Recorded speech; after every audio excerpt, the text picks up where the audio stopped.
Hi everybody, it's a real privilege to be able to give this talk as part of Anne's Festschrift.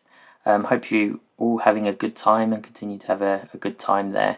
Sorry I couldn't be there in person. I had intended to be there, but my wife's just tested positive for COVID. She's okay, but we couldn't get alternative childcare, hence doing this recording beforehand.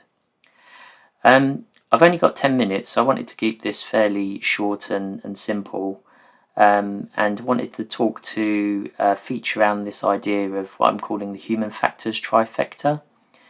So thinking about how we balance and manipulate, intervene in design, procedures and training to improve human performance and reduce risks. I currently work at a human factors consultancy called Human Reliability. A lot of the work we do sort of centres around this sort of area, looking at critical tasks for organisations like oil, gas and chemical companies, trying to reduce the human factors risks and stopping things blowing up and nasty stuff being released into the environment and things like that. So I'll proceed with the talk. Oh, key's not working. Okay, so I was looking back at some old pictures and found some early ones from Chimed. One's of Anne here and part of her extended academic family that I'm part of and many of you are part of as well. We've got Anne in the middle, Michael Harrison, Rimvidus and Richard Young as well. I can't remember why they're wearing silly hats and signs, but I'm sure it was part of a productive afternoon of team building or something towards the beginning of Chimed, which we had lots of fun on. But I go way back with Anne. Around 2003, I did the MSc at UCLIC.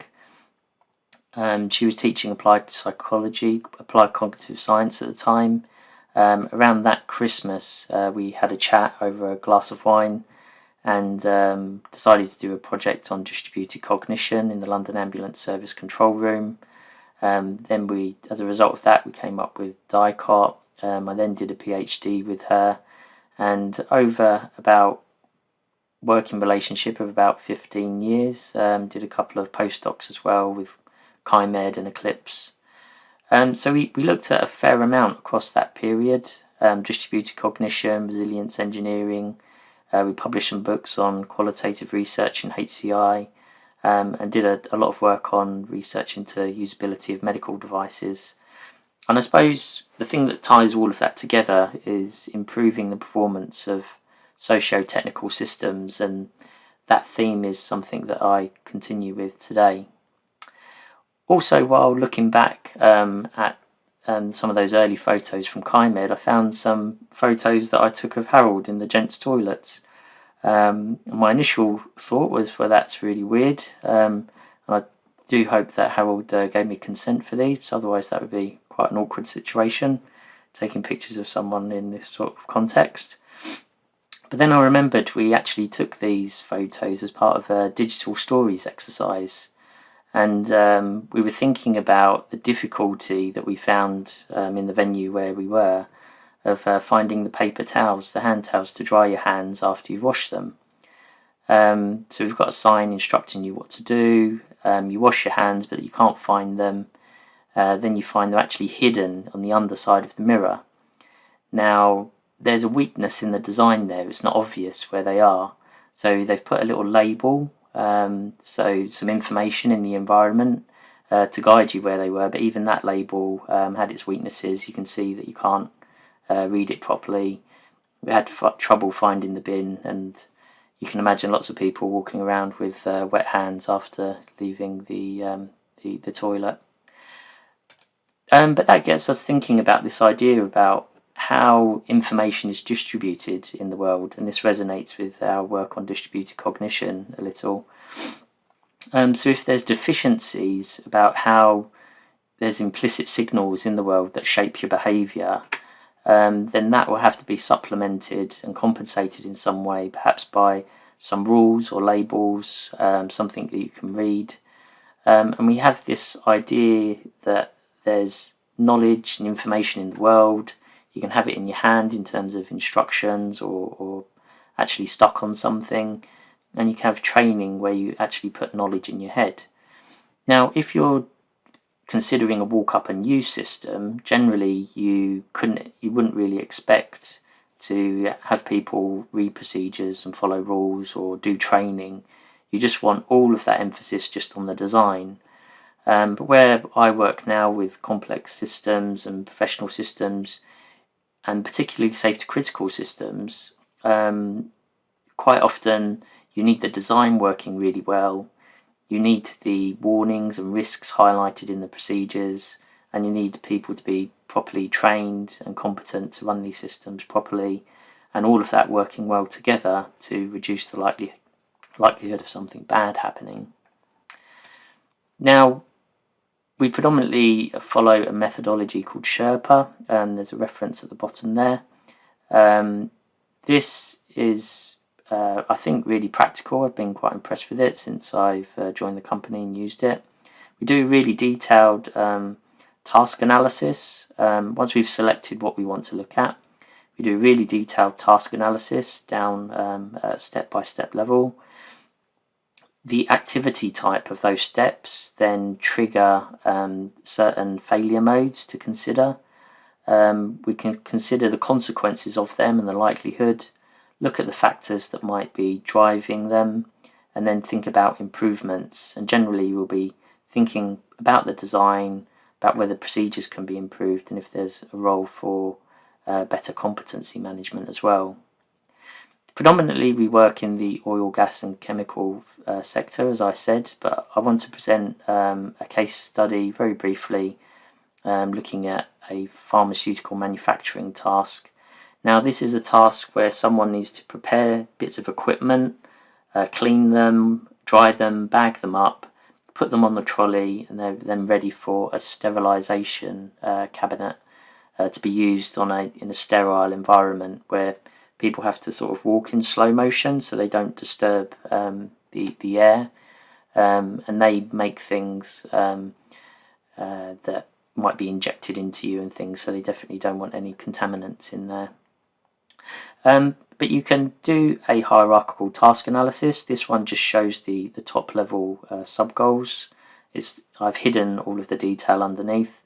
But you can go through each one and you can highlight where the risks are. So we've got very little or no risks with the greens, medium risks with the oranges, and then things that we're really concerned about that perhaps might have gone wrong before or might be more vulnerable to going wrong in red. So thinking about these things in a bit more detail, we've got things to do with procedures. So some items, 80% of the items are double bagged. These three items here at 4.2, 4.3 and 4.8 need to be triple bagged. So there's a stronger likelihood that you're going to forget at 4.8 that this should be triple bagged because it comes in a sequence of double bagging everything. So we could change the task so those triple bagged items are all put together at the front, for example. These are called stopper tubes. It's really important to get these the right way round when you put them in the bag. Problem is the procedures which instruct you what to do have the image the wrong way round. So you can see that there's a bit of an error trap there that's easy to fix. We can improve the procedures and the task and reduce the likelihood of those particular errors. On the design front, this bit of equipment on the left, my left here, is an arm that you screw into a disc. Problem is you can screw it into either side, but one side is wrong and one side's right. Correct. So why not just constrain the design so you can only screw it in the right way round. These are bowls. They come in different sizes.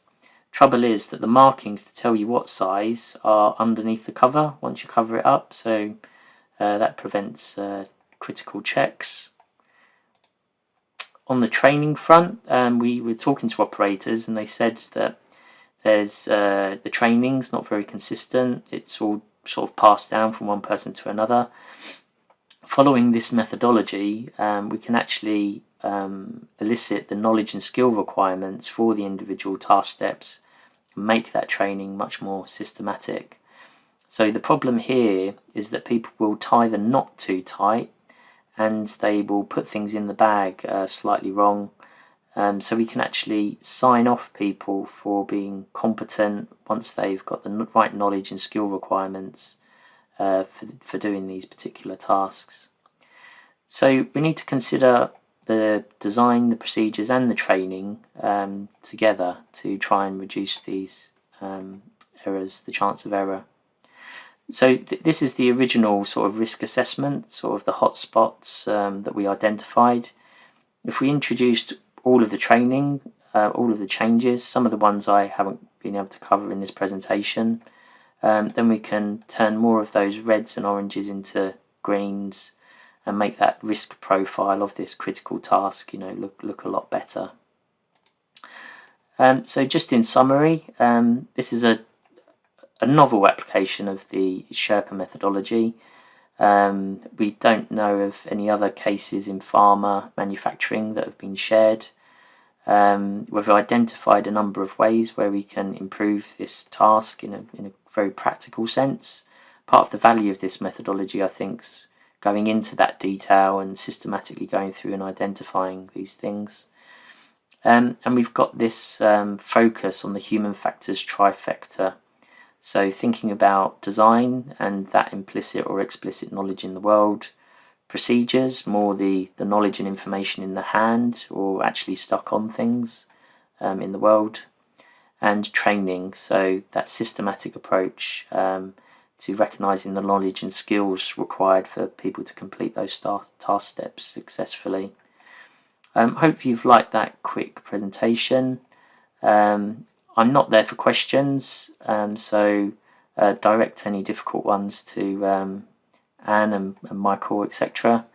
But if you've got any questions for me, then please reach out via email. And just to thank Julie as well for helping me with this work.